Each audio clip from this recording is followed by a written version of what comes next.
তো বন্ধুরা, আজকে আমাদের ষষ্ঠীর দিন সারাদিন কি করলাম সেটাই নিয়ে তোমাদের সামনে হাজির হলাম।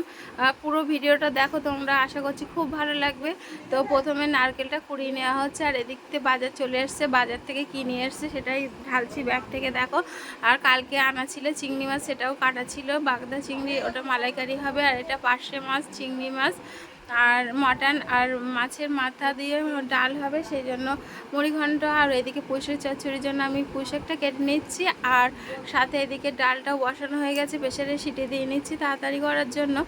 আসলে একা হাতে অনেকটা কাজ সব করতে হবে, আর সেই জন্য। আর এদিক থেকে আমার বদ্দি ভাই চলে এসছে। বদ্দি ভাই এসে ষষ্ঠীর দিকটা জোগাড় করছে, ষষ্ঠীর সব বাটা দেওয়া হবে, সেই জন্য ফল কাটছে। আর এটা আমাদের ভাগ্নি, ও একটু হেল্প করছে মায়ের সাথে। আর আমরা রান্নাঘরে ছিলাম। এদিকে আমাদের বড় জায়বু বসে গেছে বাটা নিতে, মানে আমাদের বড় নন্দাই। আর এটা হচ্ছে আমার বড় ননদ আর শাশুড়ি মা বাটা দিচ্ছে, আর বাটাটা নিচ্ছে। বাটাটা নেওয়া হয়ে গেলে আসলে দুই জামাইবাবু একসাথে বাটা একসাথে বসে কোনো দিনই এদের নেওয়া হয় না, কারণ আলাদা আলাদা টাইমে আসে, কেউ আগে আসে কেউ পরে আসে, বেশ অনেকটা টাইমে সব ব্যবসা করে, সেই জন্য। তারপরে অনেকটাই পরে আমাদের ছোট জামাইবাবু এসছে, মানে এটা আমার ছোট ননদ আর ছোট নন্দাই, আর এসে গেছে সে বাটা নিতে। তারপরে জামাইবাবু বাটা নিতে বসে গেছে, আর আমি এদিক থেকে পাখা দিয়ে হাওয়া দিচ্ছি।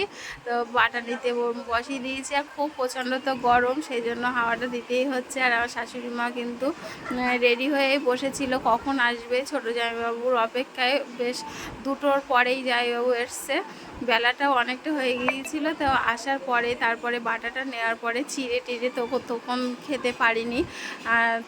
তো বাটা নেওয়ার পর্বটা চলছে, খুব মজা করা হচ্ছে। দুই জামাইবাবুকে পেলে খুবই আনন্দ করে, এরা খুব মজা করে। তারপর খাওয়ার দিকটা চলে যাওয়া হলো। আমাদের তো মাছের মালাইকারি হয়েছিল, মুড়ি ঘন্ট আর পুঁইশাক চচ্চড়ি, আর চাটনি ছিল, পার্শে মাছের ঝাল ছিল, মটন ছিল, আর সাদা ভাত তো ছিলই সাথে।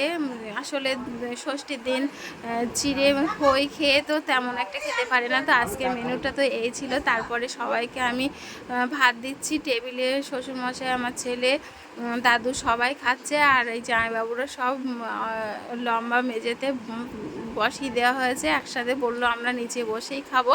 তো জামাইবাবুরা নিচে বসেই কিন্তু খাচ্ছে। আর তারপরে তোমাদের দাদাভাইও ছিল। তারপরে আমাদের ভাগনাও চলে আসলো, দুই ভাগনাও এখন ব্যবসার হাল ধরে গেছে কিছুটা, সেই জন্য ওরা আসতে একটু লেট করলো। সবার শেষে ওরা বসলো খেতে। এটা আমার বড় ভাগনা, আর ওটা দেখলে এটা হচ্ছে আমার ছোট ভাগনা, মানে বড় ননদের ছেলে মেয়ে, আর এটা আমার ছোট ননদ। তারপরে ওদের খেতে দিয়ে আমি বসে গেলাম ওদের পাশে সবার শেষে ভাত নিয়ে। তো খেতে বসে বেশ অনেকটাই আমাদের দেরি হয়ে গিয়েছিল। তারপরে খাওয়া দাওয়ার পরে সবাই কিন্তু আমরা বসে মানে একসাথে শুয়ে পড়েছি বারান্দায়, কষ্টেতে সারাদিন কষ্ট আর আনন্দ করলাম, খুব মজা করলাম। তো আজকে ভিডিওটা এই পর্যন্ত। তোমরা কে কী করেছো কমেন্ট করে জানাবে, আর আজকে ভিডিওটা এই পর্যন্ত।